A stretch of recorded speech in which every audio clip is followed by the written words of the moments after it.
قال رسول الله صلى الله عليه وسلم خير يوم طلعت عليه الشمس يوم الجمعه. پیغمبر خدا آفتاب هر دو جهان در این سخن مبارک خود میگوید بهترین روزی که در او آفتاب درخشان می شود این روز جمعه است.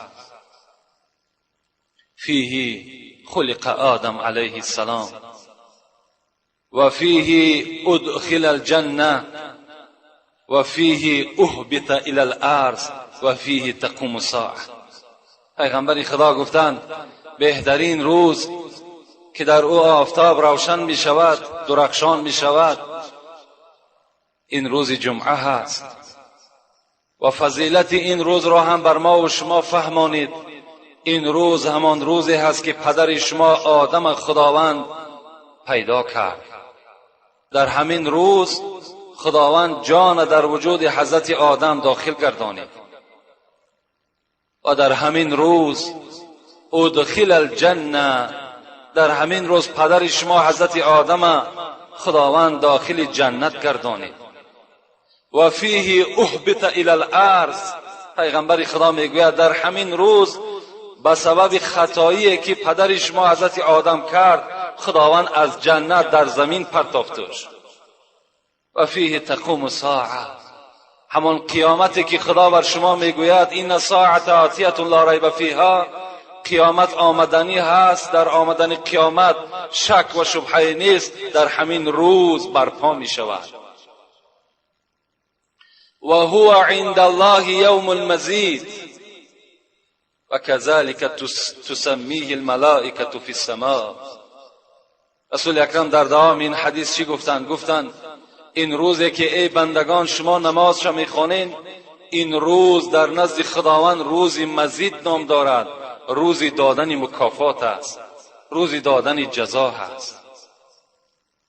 حتی ملائکه های در آسمان این روز جمعه نه بلکه روزی یوم المزید می گفتند، روزی دادن جزای بنده مؤمن بوده است، روزی مکافات گرفتن ما و شما بوده است.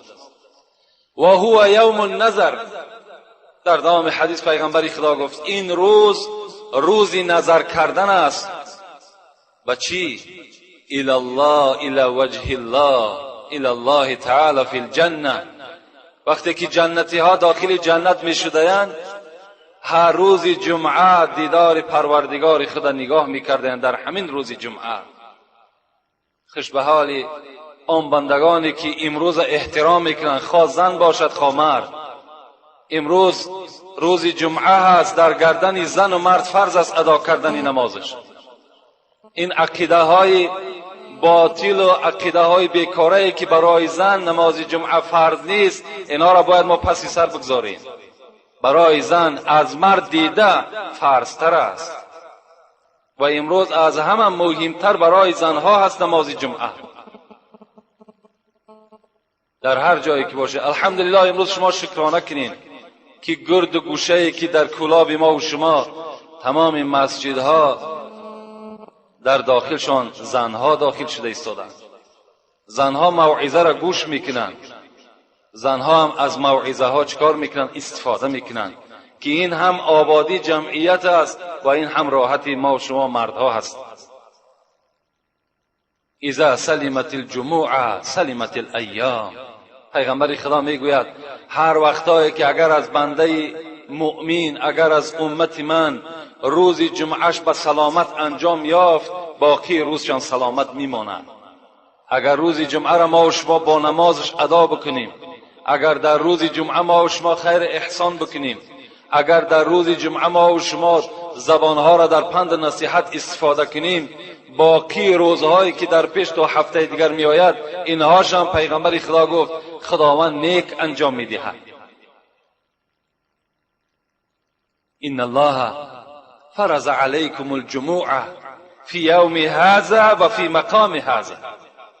پیغمبر خدا میگوید به درستی این که خداوند شما بر شما نماز جمعه را فرض گردانیده است در همین روز جمعه و در همین مقام. در گردن ما و شما نماز جمعه را ادا کردنش فرض است. حتی رسول اکرم میگوید من مات یوم الجمعه، کسی اگر در روز جمعه از بنده مؤمن از دنیا میگذرد، فله اجر شهید و وقی فتنه القبر.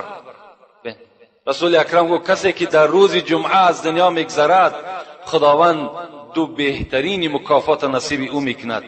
اولا همچنان است که شهید از دنیا گذشته است، اجر شهید بر انسان عطا میکند.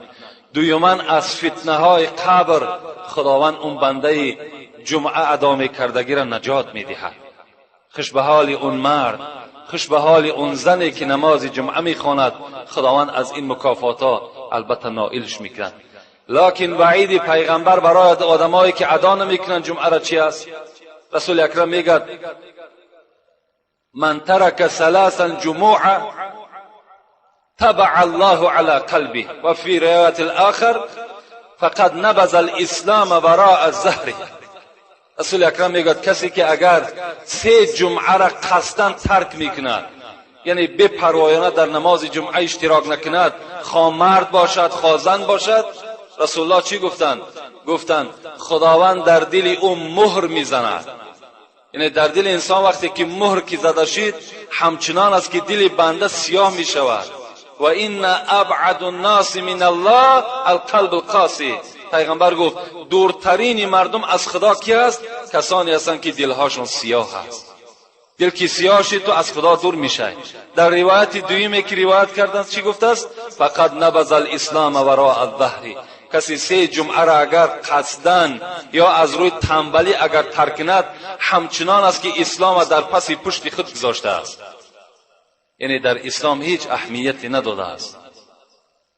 از این خاطر الحمدلله که امروز ما و شما در اطراف این نماز و این روزی که الحال اهمیتی او را، فرضیتی او را بر شما و فضیلت‌های او را بر شما خبر دادم اشتراکی داریم.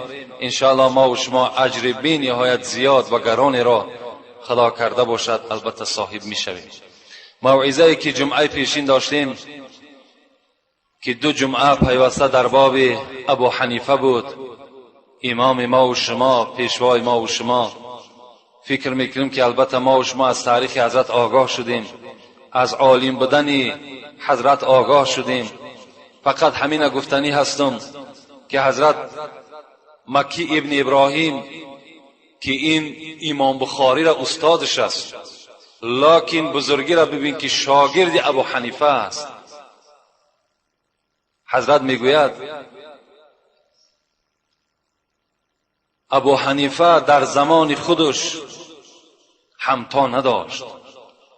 به منزله ابو حنیفه دیگر انسان یافت نمیشد در علم. اعلم الناس فی اهل ابی حنیفه. حضرت گفتند داناترین مردم در زمان خودش ابو حنیفه بود. شداد ابن حکیم هم این سخن گفتند مثل ابو حنیفه در زمانش هیچ همتایی نداشتند. عبدالله ابن مبارک چی میگوید؟ میگوید وقتی من کوفه آمدم، در کوفه، شهر کوفه در آمدم و پرسان کردم ما اعلم الناس فی بلادکم، ای مردم کوفه بر من خبر بتین که عالم ترین مردم همین کوفه کی است؟ کی است از همه در عالم پیشی که در همین کوفه زندگی میکند کی است؟ میگه از مردم کوفه چی شنیدم؟ فقالوا كلهم ابو حنیفه. مردم همون کوفه چی گفتند همش ابو حنیفه هست. هر جانبی که اگر از فضیلت‌های کسی میپرسین همش با کی است؟ حواله به ابو حنیفه هست. امام شافعی هم خیلی امام پیش است، امام اهل سنت است. از 4 ائمه ما و شما یکیش شافعی است. حضرت گفتند الناس عیال ابی حنیفه فی الفقه. در علم فقه، در علم مسئله تمام عالمای روی دنیا عیال ابو حنیفه هستند. نان ریزه های دسترخوان ابو حنیفه را میخورند. این خدر فضیلت در امامی که ما و شما مذهب به ایشان داریم انشاءالله موجود است. و امروز وعده کرده بودیم که سوال های خیلی